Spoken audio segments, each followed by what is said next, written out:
support. This afternoon, we'll hear from two speakers. One was chosen by their peers, the other chosen by the staff as the best representatives to reflect upon their high school experience for this graduating class. Our first speaker today will be Mr. Burrell Joshua Kingery, who was selected by the class of 2010.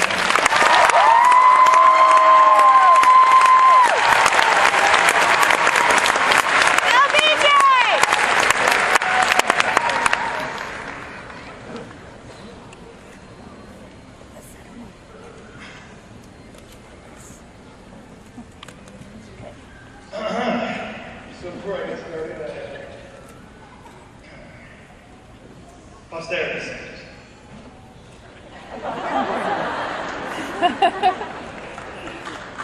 Perfect.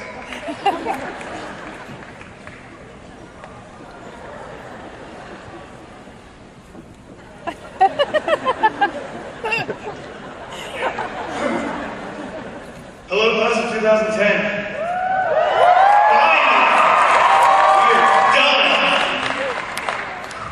It's been 13 years. Now we're all sitting in these weird dresses, waiting to come up here and get our diploma. But to drag out this long ceremony, you've chosen me to speak. So if you don't like what I say, it's your fault. Speaking of you, I think you all deserve a big pat on the back. We did this whole survival of the fittest thing and graduated high school. That was a joke, but seriously, what we've done here is really impressive. You know, I can remember being in elementary school and middle school with a lot of you. I remember having PE with Jose Garibay.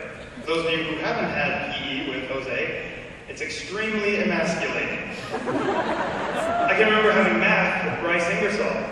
For those of you who have not had math with Bryce, it's extremely emasculating. Alright, well, that concludes the section entitled Awkward Memories of People Everyone Knows. While many of us grumble under our breaths about how excited we are to leave this school, I think it's important to look at what it's done for us. I mean, look around this room. The people you're sitting next to, whether you like it or not, share a bond with you that can't be broken. We fought each other, avoided each other, and loved each other. But no matter what kind of relationship you have with anyone in this room, they've affected you. We all have our favorite memories of Monroe High School. However, there's one event that I think stands out above every other, showing our shining spirit and all that good stuff. That time we beat Snohomish and rushed the field against their wishes, but we did it anyway. Awesome! But that's not the only thing we did. As a team, we weren't always the best in football, but we were always the most spirited. When we went to away games, we pushed the other school out of their home section because we'd already filled up the visitor section. We are consistently the loudest and the most exciting high school. Think about what you've done here. The swim team, pioneered by our very own Matt Hopkins, started, and we don't even have a pool. You may not know this, but our swim team is the 4A academic state champions. Yeah. That means we have the smartest swim team in the state. Basically, Albert Einstein plus Aquaman. That's our swim team. We've also changed the performing arts at our school. When we got here, they were extremely underappreciated and three very different areas. Now they're a combined whole, producing some of the finest actors, musicians, and singers that Washington has to offer. Not only that, we've also changed our ASB. When we first started here, ASB was just its own thing. It did whatever it wanted for itself to make itself better. But now it's a lot more open. We include other clubs now in assemblies, like GSA speaking at the NLK assembly. And they started hosting events, like the Battle of the Bands, for every group, every clique in the school. In this school, we've made improvements everywhere, large and small. We are basically the class of Midas's touch.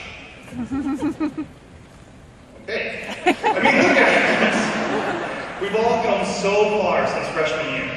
Each and every one of us has cut a niche out for ourselves. And then we've beaten at our own boundaries and exceeded them.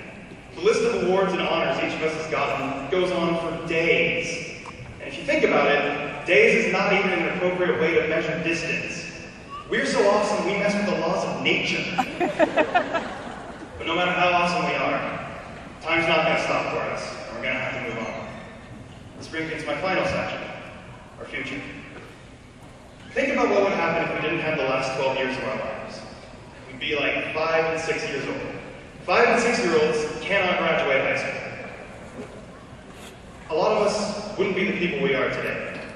Something has happened in our lives that has changed us, made us who we are now, and will change us who we are later. And each and every one of those changes is for the good. They craft us as the parents, the CEOs, the presidents of tomorrow. And I think the fact that the people around us have experienced all these changes with us, have been with us for so long, I think that makes us a family. We may never talk to some people again. We may never see them, and we'll probably forget most of them. But what's happened with us over these last years is something we shouldn't trade for the world. We, as a family, have fueled each other, pushed each other to great heights, and these things will stay with us forever. It's a little daunting to think about the world that's opening up to us. Some of us are going to college, some of us are entering the workforce, some of us are going to the military. But no matter where your next step is, it's in a world without the safety nets of high school. I think we've been walking this tightrope long enough to get rid of those nets. Survival of the fittest. This means that whichever organism is most fit to survive will. This is not an abstract idea. Tragedy has plagued us all our lives. It seems as if every year another thing comes up that hurts so many people. It tears at us, tries to kill us. But look around you. We survived. The generation before us has given us a world to deal with, and it's kind of intimidating. You know, all my life I've heard from my parents, you have to be careful about the real world. Elementary school, the real world's going to be really hard. Middle school, you need to pay attention, else you're not going to be prepared for the real world. Even in high school, you guys need to get grades so you can get a job, else you're not going to make it in the real world. But look around you. Get a good understanding of the people who are sitting next to you. Look at all of our ambitions, all of our potential. We're not a passive group of people. We're not going to fade away into the archives of history. When I look at all of us on the edge of our seats, ready to get our diplomas and start our lives, only one thought occurs to me. I hope the real world's parents warned it about us. Because Monroe High School's 100th graduating class, the class of 2010, we survived, and we've proven that we're the fittest. I don't know about you guys, but I think we're done surviving. We're ready to live.